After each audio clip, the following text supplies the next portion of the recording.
ओम शांति। आज 18 जानुआरी 2026 प्रातः मुरली प्रजापिता ब्रह्मा कुमारी ईश्वरीय विश्वविद्यालय संस्थार संस्थापक आदिदेव आदि पिता ग्रेट ग्रेट ग्रांडफादर कर स्मृति दिवस बहन करिथिबा आजिर ए मुरली आमर अति प्राण प्रिय परम प्रिय प्यारे प्यारे ब्रह्मा बाबांकर स्मृति दिवस रे सबु भाई भौणी मानकु मोर यथेष्ट शुभेच्छा एवं यही आशा करिबी कि मुरली को बहुत ध्यानर सहित शुणिबे। बाबा कहउछंती पिताश्रींकर पुण्य स्मृति दिवस रे प्रातः क्लास रे सुनाइबा पई बाप दादांकर अमूल्य महावाक्य। पिताश्रींकर पुण्य स्मृति दिवस रे प्रातः क्लास रे सुनाइबा पई बाप दादांकर अमूल्य महावाक्य। मीठे बच्चे ज्ञान रत्न रे अंटी भरपूर करी दान मध्य करिबाकु हेबो। जेतिकी अन्य मानकु रास्ता देखाइबो सेतिकी आशीर्वाद मिलिबो। ज्ञान रत्न रे अंटी भरपूर करी दान मध्य करिबाकु हेबो। जेतिकी अन्य मानकु रास्ता देखाइबो सेतिकी आशीर्वाद मिलिबो।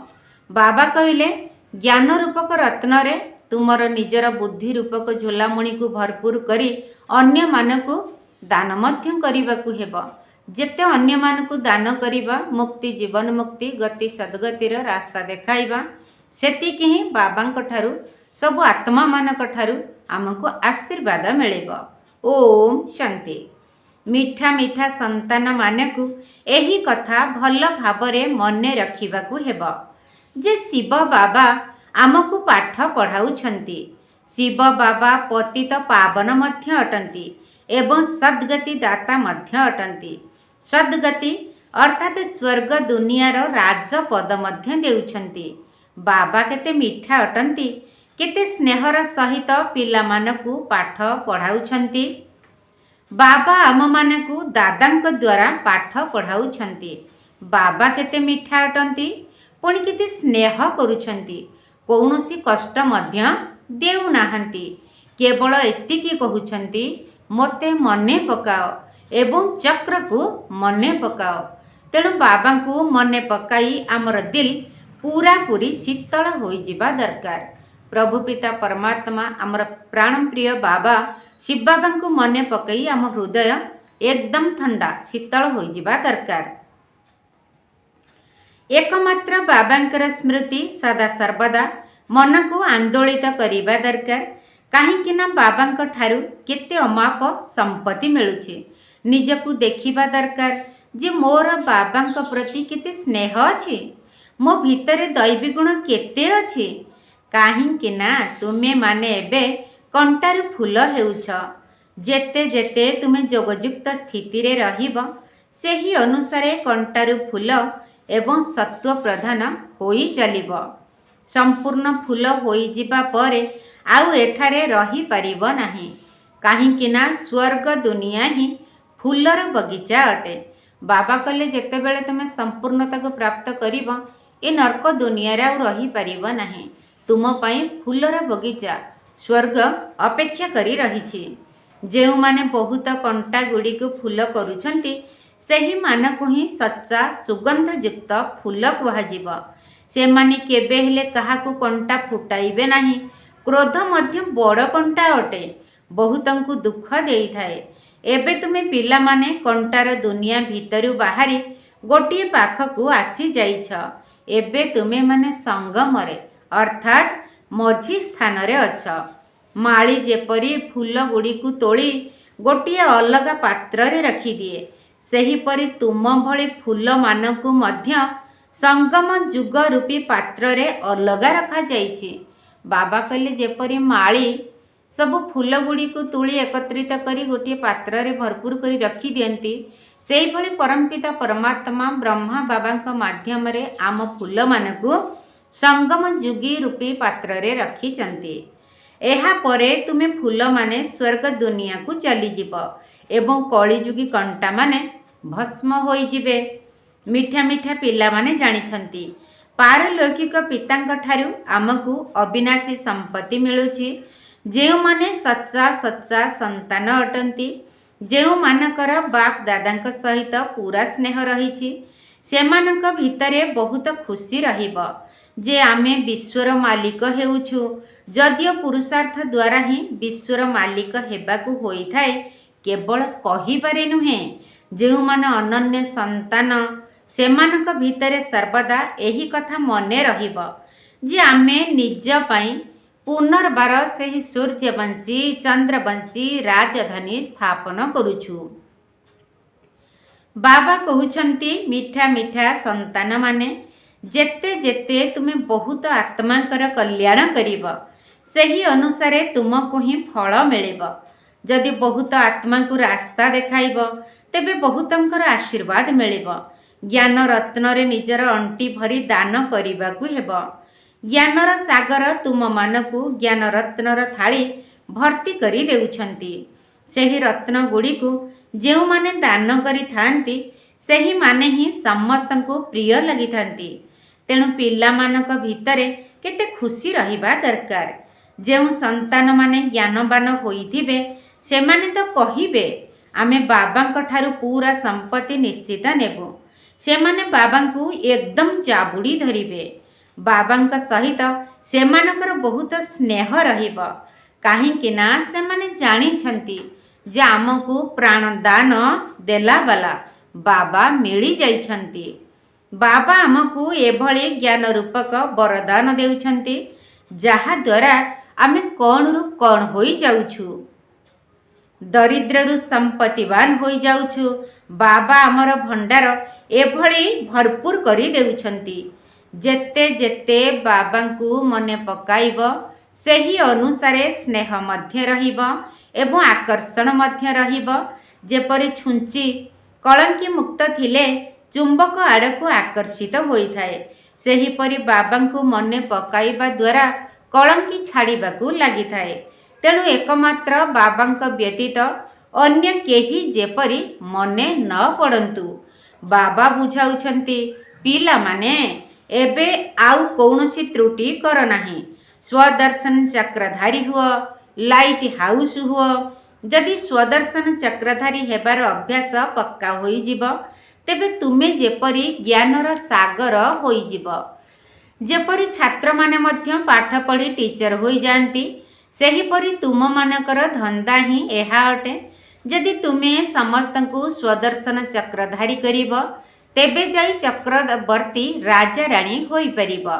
ସେଥିପାଇଁ ବାବା ସବୁବେଳେ ପିଲାମାନଙ୍କୁ ପଚାରୁଛନ୍ତି, ସ୍ୱଦର୍ଶନ ଚକ୍ରଧାରୀ ହୋଇ ବସିଛ ତ? ବାବା ମଧ୍ୟ ସ୍ୱଦର୍ଶନ ଚକ୍ରଧାରୀ ଅଟନ୍ତି ନା? ବାବା ତ ତୁମ ଭଳି ମିଠା ସନ୍ତାନମାନଙ୍କୁ ଘରକୁ ନେଇଯିବା ପାଇଁ ହିଁ ଆସିଛନ୍ତି। ତୁମମାନଙ୍କ ବିନା ମୋତେ ମଧ୍ୟ ସେଠାରେ ଆରାମ ଲାଗିବ ନାହିଁ। ଯେତେବେଳେ ଆସିବାର ସମୟ ହୋଇଯାଉଛି, ସେତେବେଳେ ଆଉ ସେଠାରେ ଆରାମ ଲାଗୁନାହିଁ। ବାସ୍, ଏବେ ମୁଁ ଯିବି। ବାବାଙ୍କର ଏପରି ସଂକଳ୍ପ ଚାଲୁଛି, ଖିଆଲ ଆସୁଛି। ପିଲାମାନେ ବହୁତ ଡାକୁଛନ୍ତି, ବହୁତ ଦୁଃଖୀ ହୋଇଗଲେଣି, ତେଣୁ ବହୁତ ଦୟା ଲାଗିଥାଏ। ତେଣୁ ଏବେ ତୁମମାନଙ୍କୁ ଘରକୁ ଫେରିଯିବାକୁ ହେବ। ପୁଣି ସେଠାରୁ ତୁମେମାନେ ଆପେ ଆପେ ସୁଖଧାମକୁ ଆସିଯିବ। ସେଠାରେ କିନ୍ତୁ ମୁଁ ତୁମର ସାଥୀ ହେବି ନାହିଁ। ନିଜର ଅବସ୍ଥା ଅନୁସାରେ ତୁମମାନଙ୍କର ଆତ୍ମା ସୁଖଧାମରେ ପାଠ କରିବା ପାଇଁ ଚାଲିଯିବ। ତେଣୁ ତୁମେମାନେ ଯେତେ ଯେତେ ବାବାଙ୍କର ସ୍ମୃତିରେ ରହିବ, ସେହି ଅନୁସାରେ ଅନ୍ୟମାନଙ୍କୁ ଜ୍ଞାନ ଶୁଣାଇବାରେ ପ୍ରଭାବ ପଡ଼ିବ। ତୁମମାନଙ୍କର କଥାବାର୍ତ୍ତା ଅଧିକା ହେବା ଉଚିତ ନୁହେଁ। ଯଦି ଆତ୍ମ ଅଭିମାନୀ ହୋଇ ଅଳ୍ପ ବୁଝାଇଦେବ, ତେବେ ବି ତୀର ଲାଗିଯିବ। ତେଣୁ ବାବା କହୁଛନ୍ତି, ପିଲାମାନେ, ବିତି ଯାଇଥିବା କଥାକୁ ଭୁଲିଯାଅ। ଏବେ ପ୍ରଥମେ ନିଜକୁ ସୁଧାର। ନିଜେ ଯୋଗ କରୁନଥିବ କିନ୍ତୁ ଅନ୍ୟକୁ କହୁଥିବ, ଏଭଳି ଠକାମି ଚାଲିପାରିବ ନାହିଁ। ଭିତରେ ଭିତରେ ମନ ନିଶ୍ଚିତ ଖାଉଥିବ। ବାବାଙ୍କ ସହିତ ଭଲ ଭାବରେ ସ୍ନେହ ନଥିବା କାରଣରୁ ପିଲାମାନେ ଶ୍ରୀମତରେ ଚାଲୁନାହାନ୍ତି। ବେହଦର ପିତାଙ୍କ ଭଳି ଶିକ୍ଷା ତ ଆଉ କେହି ଦେଇପାରିବେ ନାହିଁ। ବାବା କହୁଛନ୍ତି, ମିଠା ମିଠା ସନ୍ତାନମାନେ, ଏବେ ଏହି ପୁରୁଣା ଦୁନିଆକୁ ଭୁଲିଯାଅ। ଶେଷ ସମୟରେ ତ ଏସବୁ ଭୁଲିବାକୁ ହିଁ ପଡ଼ିବ। बुद्धि शांतिधाम एवं सुखधाम सहित लागिजिब। बाबांकु बहुत मने पकाई शेषरे तांको पाखकु चलीजिब। पतित आत्मा तो सेठाकु जाई परिबो नाही मुक्तिधाम को, ताहा तो हेला पवित्र आत्मा मानकर घर। एही शरीर तो पांच तत्वरे तैयारी होईछि, तेणु पांच तत्व तुमको एठारे रहिबा पई आकर्षित करूछंती। काहेकि ना आत्मा जेपरी एही पांच तत्वर संपत्ति को अधिकार करिछि, सेथिपाई शरीर प्रति मोह आसी जाइछि। एबे एहाठारु मोह तुटाई निजर घर को जीवाकू हेबा। सेठारे तो एही पांच तत्व नाही। सत्य जुगरे मध्य जोग बल द्वारा शरीर तैयारी हेबा। सेठारे प्रकृति सत्व प्रधान होइथिबा कारणरु आत्मा को आकर्षित करि न थाए, तेणु काहाकू दुख लागे नाही। ए सबु बुझिबा पई बड़ गहन कथा। सत्य जुगरे प्रकृति सत्व प्रधान तो आत्मा मध्य सत्व प्रधान, तेणु बाबा कहले काहार एते आकर्षण न थाए ए पांच तत्वरे तैयारी शरीर प्रति, तेणु शरीर को छाड़िबारे काहाकू दुख लागे नाही। एठारे तो पांच तत्वर बल आत्मा को आकर्षित करुछि, सेथिपाई शरीर छाड़िबा पई इच्छा हेउ नाही। नचेत शरीर छाड़िबा समय रे आहुरी खुशी हेबा दरकार। पवित्र होईगले तुमे माने एते सहजरे शरीर छाड़िब जेपरि लहुणीरु केश आदि सहजरे बाहारी जाइथाए। तेणु शरीर ठारू एवं सबुथिरु संपूर्ण मोह तुटाई देबा दरकार जे एहा सहित मोर कौनसी संपर्क नाही, बास मु एबे बाबांक पाखकू जाउछि। एही दुनियारू निजर सबु जिनिस पत्र एकाठी करी पूर्वरु ही पठाई देइछि, कारण एगुड़िक तो साथी रे जाई परिब नाही, केवल आत्मा मानकू ही जीवार अछि। शरीर को मध्य एही ठारे ही छाड़ी जीवाकू हेबो। बाबा तो नुआ शरीरर साक्षात्कार मध्य कराई देइछन्ति। सेठारे तुमको हीरा नीलार महल मिलिजिब। एभली सुख धाम को जीवा पाई केते मेहनत करिबा दरकार। एथिरे केबे भी थकी जीवा उचित नुहे। राति दिन बहुत रोजगार जमा करिबाकू हेबो। सेथिपाई बाबा कहुछन्ति, हे निद्रा जीत पिला माने केवल मोते मने पकाओ एवं विचार सागर मंथन कर। ड्रामार रहस्य को बुद्धि रे रखिबा द्वारा बुद्धि एकदम शीतल होइजिब। जेउ माने महारथी होइथिबे से माने केबे भी हलचल होई परिबे नाही। जदि तुमे शिव बाबा को जोग करिब तेबे से मध्य तुमर दायित्व नेबे। आमे जदि बाबा को निजर सर्वस्व मने करिबा, तांको सहित आमे जोगयुक्त होई रहिबा, ताहले बाबा आमर रेस्पॉन्सिबल, से आमर सब प्रकार रेस्पॉन्सिबिलिटी बा दायित्व नेबे। बाबा तो तुम मानकू दुखरु मुक्त करी शांतिर दान देउछन्ति। तुमको मध्य अन्य मानकू शांतिर दान देबाकू हेबो। तुमर एही अविनाशी शांति अर्थात जोगर शक्ति अन्य मानकू मध्य एकदम शांत करी देब। तुमे माने बाबांक स्मृति रे रही देख एही आत्मा आम कूलर ना नाही। जदि होइथिबो तेबे एकदम शांत होइजिब। जेउ माने एही कोलर होइथिबे सेही मानकू ही एही सब कथा प्रति आग्रह आसीब। बाबा कहले जेउ माने देवी देवता कूलर बा दैवी कूलर आत्मा होइथिबे से माने तो ज्ञान प्रति ऑटोमेटिक आकर्षित होई आसीबे। पिला माने जदि मने पकाउछन्ति तेबे बाबा मध्य स्नेह देउछन्ति। आत्मा को ही स्नेह करा जाए ए कथा मध्य जणा अछि। जे अधिक भक्ति जेउ माने करिथिबे सही माने ही अधिक पढ़िबे। से माने को चेहरा को देखि जणा पड़ी जिवो जे बाबांक प्रति एहांकर केते स्नेह अछि। आत्मा ही बाबांकु देखि थाए। बाबा आम आत्मा मानकु पाठ पढ़ाउछन्ति। बाबा मध्य भाबुछन्ति मु एते छोट आत्मा बिंदु को ही पाठ पढ़ाउछि। आगकु गले तुमर एही भली अवस्था होई जिवो। तुमे माने मध्य भाबिब मु आत्मा भाई को पढ़ाउछि। चेहरा भौणीर होइथिले मध्य तुमर दृष्टि आत्मा आड़कू जीवा उचित। शरीर प्रति केबे भी दृष्टि न जाऊ। एथिरे बहुत मेहनत करिबाकू हेबो। ए सबु बड़ गहन कथा। एहा बहुत उच्च पाठ पढ़ा अटे। अन्य पाठ पढ़ा सहित एहाकू तुलना करिले एहार पला बहुत भारी होई जिवो। अच्छा, मिठे मिठे शिकिल दे संतान मानक प्रति माता पिता बाप दादांकर मधुर स्नेह संपन्न शुभेच्छा एवं सुप्रभात। आत्मिक पितांकर आत्मिक संतान मानक नमस्ते। आम आत्मिक संतान मानकर आत्मिक बाप दादांकु नमस्ते नमस्ते नमस्ते एवं सुप्रभात। द्वितीय मुरली अछि अव्यक्त महावाक्य पुनरावृत्ति 9 डिसेम्बर 1975। अव्यक्त मुरलीर सारांश अछि महावीर पिला मानकर संगठनर विशेषता हैला एकरस एवं एकनिष्ठ स्थिति। महावीर पिला मानकर संगठनर विशेषता हैला एकरस एवं एकनिष्ठ स्थिति। महावीर अर्थात विशेष आत्मा।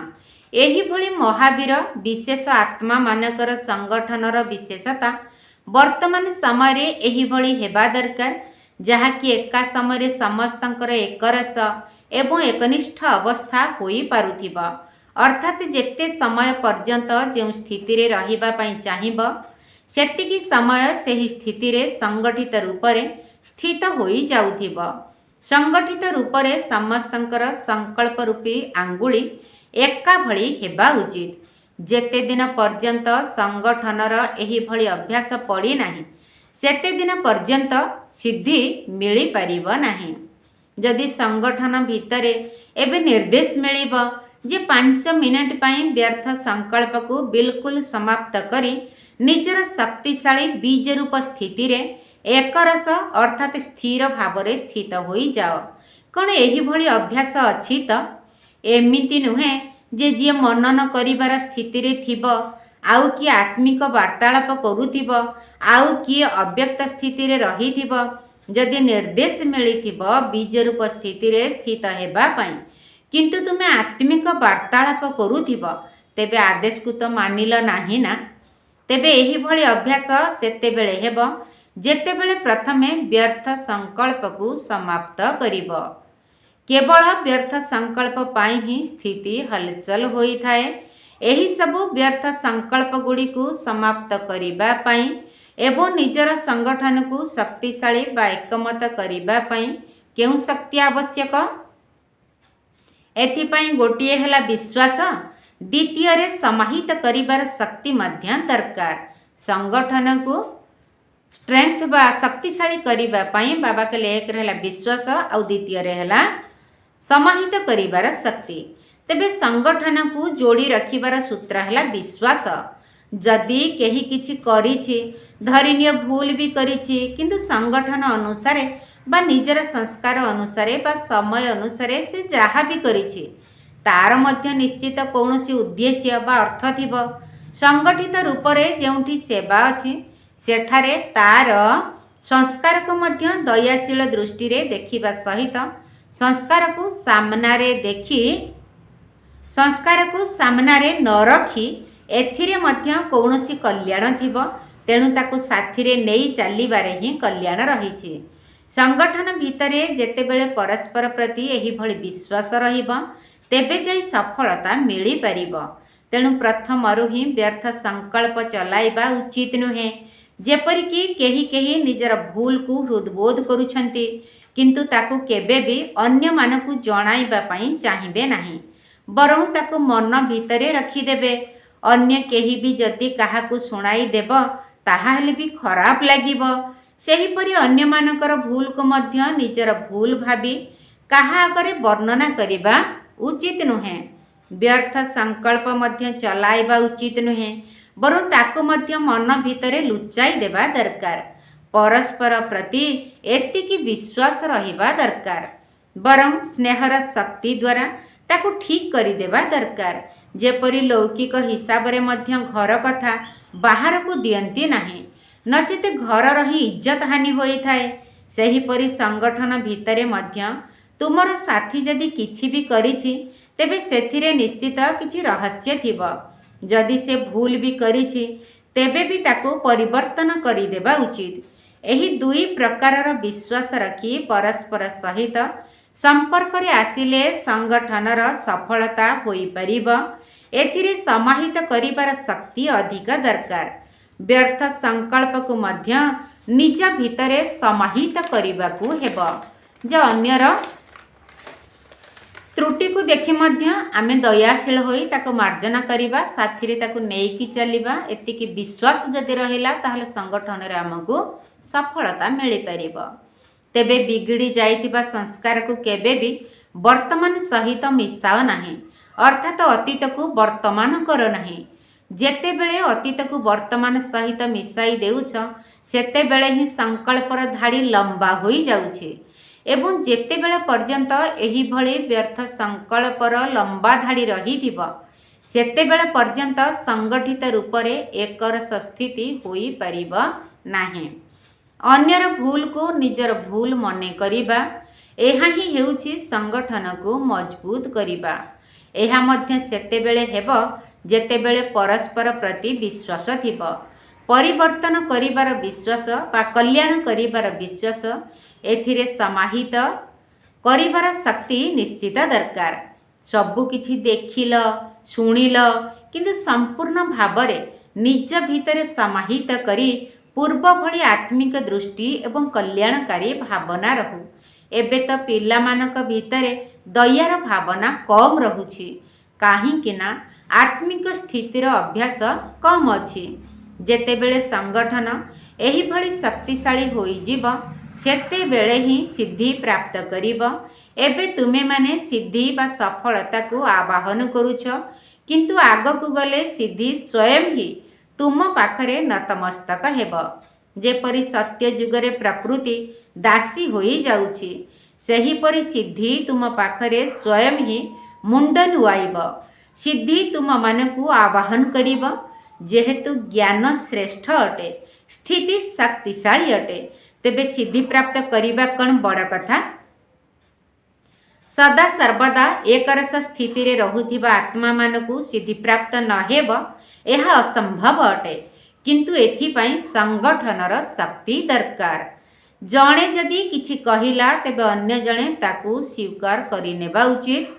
केबे भी सामना करिबार शक्ति को ब्राह्मण परिवार भितरे व्यवहार करिबार नाही, ताकू माया पाखरे व्यवहार करिबार अछि। काहाकू सामना करिबार शक्ति को परिवार सहित सम्मुखीन करिबार शक्ति को व्यवहार करिबा द्वारा संगठन शक्तिशाली होई न थाए।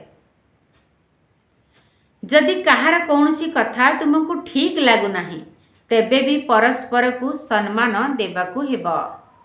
सही समय रे कहार संकल्प को बा कथा को कट करी देबा उचित नुहे। सेथिपाई एबे समाहित करिबार शक्ति को धारण कर। संगठित रूप रे तुम ब्राह्मण पिलामानकर पारस्परिक संपर्कर भाषा मध्य अव्यक्त भावयुक्त हेबा उचित। जेपरि फरिश्ता माने बा आत्मा मानक सहित कथावार्ता करुछंती। शुणिथिबा कहार भूल को संकल्प रे मध्य स्वीकार करिबा उचित नुहे कि काहाकू स्वीकार कराइबा उचित नुहे। जेतेबेले तुमर स्थिति एही भली होई जीव सेते बेले ही बाबांकर संगठन प्रति जो शुभ भावना रही ताहा वास्तव रे होई परिबो। एथिपाई विशेष पुरुषार्थर बा विशेष अनुभवर परस्पर सहित आदान प्रदान कर। संगठित रूप रे यदि विशेष जोग तपस्यार कार्यक्रम चालू रहिबो तेबे विनाश ज्वाला को मध्य अधिक प्रज्वलित करिब।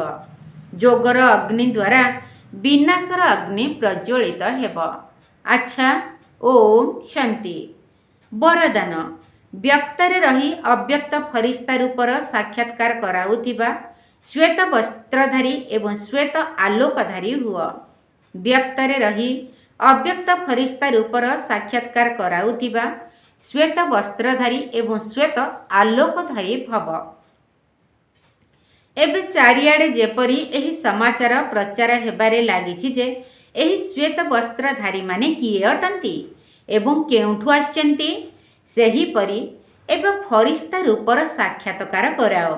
एहाकू कुहाजा डबल सेवार रूप। बादल जेपरि चारिआडे खेली जाई थाए सेही परी चारिआडे फरिश्ता रूपरे प्रकट होई जाओ। जेउ आड़े भी देखंतु फरिश्ता ही दृष्टि को आसंतु, किंतु एभली सेते बेले होई पारिबो जेतेबेले तुमे माने शरीर ठारू अलगा होई अंतवाहक शरीर द्वारा चक्र लगाइबार अभ्यासी हेब। ଏବଂ ତୁମମାନଙ୍କର ମାନସିକ ସ୍ଥିତି ଶକ୍ତିଶାଳୀ ହେବ। ସ୍ଲୋଗାନ ସର୍ବଗୁଣ ବା ସର୍ବଶକ୍ତିର ଅଧିକାରୀ ହେବା ପାଇଁ ଆଜ୍ଞାକାରୀ ହୁଅ। ସର୍ବଗୁଣ ବା ସର୍ବଶକ୍ତିର ଅଧିକାରୀ ହେବା ପାଇଁ ଆଜ୍ଞାକାରୀ ହୁଅ। ଅବ୍ୟକ୍ତ ଇଶାରା। ଏହି ଅବ୍ୟକ୍ତି ମାସରେ ବନ୍ଧନମୁକ୍ତ ହୋଇ ଜୀବନମୁକ୍ତ ସ୍ଥିତିର ଅନୁଭବ କର। ଯେପରି ବାବା ସର୍ବଦା ସ୍ୱତନ୍ତ୍ର ଅଟନ୍ତି, ସେହିପରି ବାପ ସମାନ ହୁଅ। ବାପ ଦାଦା ଏବେ ପିଲାମାନଙ୍କୁ ପରତନ୍ତ୍ର ଅବସ୍ଥାରେ ଦେଖିପାରୁନାହାନ୍ତି। ଯଦି ତୁମେ ନିଜକୁ ସ୍ୱତନ୍ତ୍ର କରିପାରୁନାହଁ, ନିଜେ ହିଁ ନିଜର ଦୁର୍ବଳତା ଠାରୁ ହାରିଯାଉଛ, ତେବେ ବିଶ୍ୱ ପରିବର୍ତ୍ତନ କିପରି ହେବ? ତୁମେ ବିଶ୍ୱ ପରିବର୍ତ୍ତକ କିପରି ହେବ? ତେଣୁ ଏବେ ଏହି ସ୍ମୃତିକୁ ବଢ଼ାଅ ଯେ ମୁଁ ମାଷ୍ଟର ସର୍ବଶକ୍ତିମାନ ଅଟେ।